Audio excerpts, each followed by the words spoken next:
Hello, this is Master Marc Zirogiannis. I'm your host of Taekwondo Life Magazine Live. We are a member of the Believe Network. Do you believe? Today I am talking to you the day after Election Day. A little bit of a different show, not political, but not Taekwondo either. I'm just going to share a story with you that I thought was amusing, that I've been walking around with telling people on this election cycle. It's a story about President Donald J. Trump before he was president. Uh, Before I get to that, let's have a word from our sponsor. BetOnline is the world's most trusted betting platform and your number one source for online betting.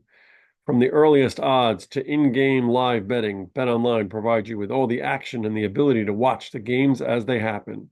With the largest selection of odds on everything from football, NBA, and college basketball, NHL, to UFC and MMA. Head over to BetOnline today and get into the action with America's most trusted site for online wagering. BetOnline, the game starts here. I apologize. I'm a little bit nasal. I'm getting over a sinus infection. Getting ready to travel to an event this weekend. Hopefully it will clear up before I got to get on a plane. In the work and travels that I've done, I've had the opportunity to meet and interview and talk to a lot of famous people on all sides of the political spectrum. That's why I say today's episode isn't political in nature. Doesn't have anything to do with who I voted for or who I supported. It's just a story with relevance because Donald J. Trump was reelected president.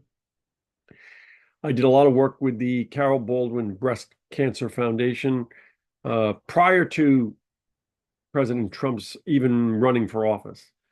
He was already married to Melania, and he was involved in the breast cancer fund, which was named oddly enough, in honor of Alec Baldwin's mom, who was a breast cancer survivor, to show you how things changed a lot. Because at that time, Alec Baldwin and Trump were both very civil to each other, sitting on the board of this breast cancer foundation. And there was a big event at the Marriott Marquis, of which I had the opportunity to go to raise a lot of money for a really good cause. Subsequent to that, obviously, Alec Baldwin's mom passed away, Carol Baldwin. Certainly, Trump went on to run for president. We certainly know that Alec Baldwin and Trump ended up quite on opposite ends of many issues, many political and personal issues. And obviously, Alec Baldwin, before his issues with the Rust movie, was playing Trump on Saturday Night Live. But during the time that I had worked with them, they were both very civil to each other, working for a good cause. My story is that in that time, I just think it said a lot about Trump. I had the opportunity to meet Trump and talk to him because it's a relatively intimate affair. People were there for a good cause. It was social. There were some auctions that went on with Black Tie Affair at the Marquis.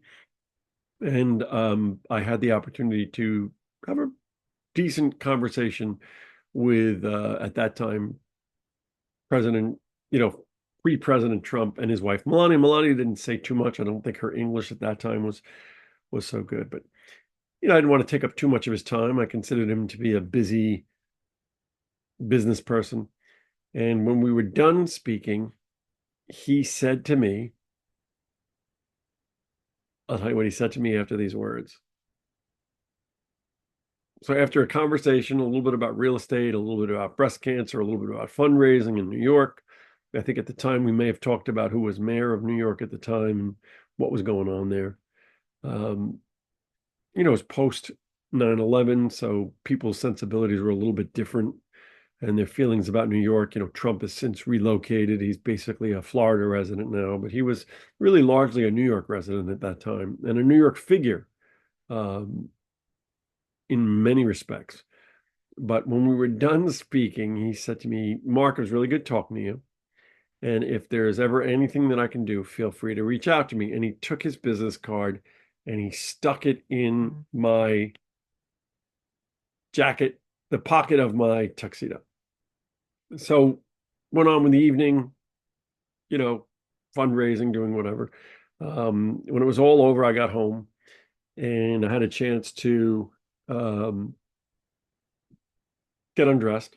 And I realized that in the pocket of my tuxedo was Donald Trump's card, which of course I wanted to hold on to because I figured you never know. You never know when you have an opportunity. And I was going to send him an email or follow up to just say thank you and remind him of the conversation. And I pulled this card out of the pocket, and it was really the nicest card I've ever seen in my life. Thick, like thick on some like almost white kind of cardboard, the thickest business card I've ever seen in my life. And it actually had like a border around the normal business card size. And on it, embossed with gold lettering, Donald J. Trump, all in caps. Beautiful. But what was immediately apparent to me was that was the only thing that was on the card. No address, no phone number, no email address, just Donald J. Trump. So I'm not sure if it was insincere that he said that I should follow up with him, or if he just felt that somehow this card would magically provide me with the information that I needed in order to be able to uh, end up getting in touch with him. I do have it here.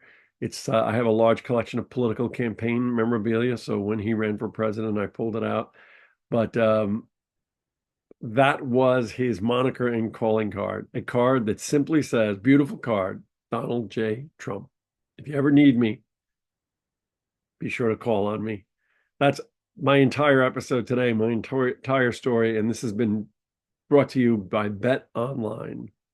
I look forward to seeing you, not at a fundraiser, although at a fundraiser would be good, but I look forward to seeing you on the mat.